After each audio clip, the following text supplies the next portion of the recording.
Bonjour à tous, heureux dans cette période de Noël de vous avoir donné pour le réveillon mardi le tiercé en 3 chevaux et un quintet un peu plus compliqué en 5 chevaux seulement.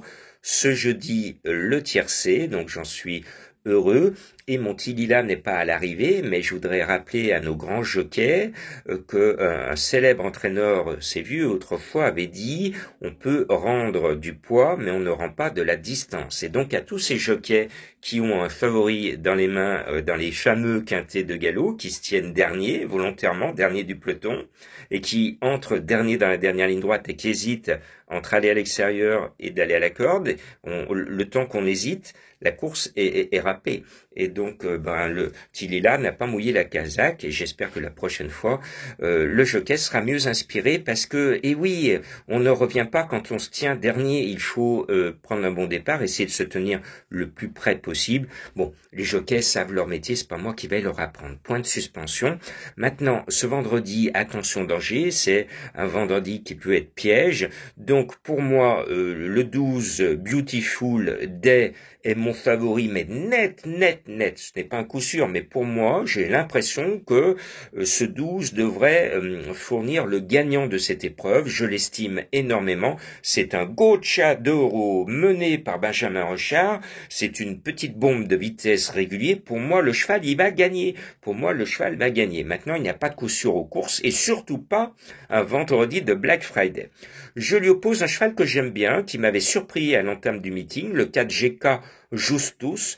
Moi, je suis un fan de Pierre-Yves Verva. Pierre-Yves Verva, on en parle peu, et c'est l'une des meilleures mains de Vincennes. Chapeau Pierre-Yves, parce qu'il a une grande qualité, il a une finesse de drive, et moi, j'adore ce professionnel, et qui monte en plus, il monte très bien. Il ne fait pas la une des grands journaux, il faudrait que les grands journaux le médiatisent un peu plus, il le mérite, et avec ce 4, il a une très bonne chance. Ma méthode du jeu de la finale, le 4 rappelle le 14, Chestnut, c'est un Reden, donc ce Viking vient avec ses snipers. En voilà un, mené par ceux que je surnomme avec beaucoup d'estime le PP, en raison de ses initiales PP, Paul Ploquin. Ce 14 ne doit pas taper loin, il compte parmi les principaux favoris. Donc ce n'est pas une révélation de ma part. Tout comme le 13 Fetlock Joint qui est au top, qui vient de bien courir, qui s'est mis en relief dans mes jumelles, il devrait répéter. Et puis attention, au 10, Chat, il a contre lui de partir derrière deux escargots. Le 1 et le 2 ne sont pas des stars des départs volants. Donc il va perdre du temps au démarrage derrière deux chevaux qui ne vont pas vraiment avancer. Et donc ce Chat va devoir trouver un trou de souris pour passer et faire l'arrivée. Gage à son entraîneur driver d'y parvenir.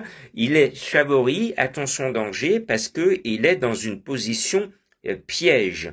Le 6, alors bas les masques, vous le voyez actuellement sur une grande chaîne de télévision française, le retour de Zoro. Alors j'adore Jean Dujardin, mais alors moi qui étais un fan de Guy Williams, je trouve ce pâle remake d'une niaiserie à faire fondre toutes les neiges de Connemara. Voilà. Mais bon, je n'en veux pas à Dujardin, c'est un excellent acteur que j'adore, mais bon, ce n'est pas l'un de ses meilleurs rôles et je suis resté sur ma faim tout simplement. Je n'ai pas vu le vrai Tornado, j'ai pas vu le vrai Zorro. Donc le 6, Mask Off va faire tomber son masque parce que il est bon. Il se cache là, il s'est fait disqualifier, mais derrière son masque, il est bon. Et donc, on verra, une fois que le masque est tombé, que c'est bien Diego de la Vega, et comme il est un bel hidalgo, ce Diego de la Vega, eh bien ce 6 va montrer qu'il est l'un des meilleurs du peloton, et il va surprendre, il est annoncé à 40 contre 1. Allez, le Z de 2 euros sur Mask Off, le numéro 6, eh bien, l'actualité me donne l'occasion de parler de Dujardin. Allez, plus sérieusement, je rajoute derrière ce cheval le numéro 7, Hidalgo de Varennes pour Johan Le Bourgeois, et le 9, Eleco. Le cheval de Madame Colombo, je n'ai pas pu le mettre, c'est le 15, Maggiore.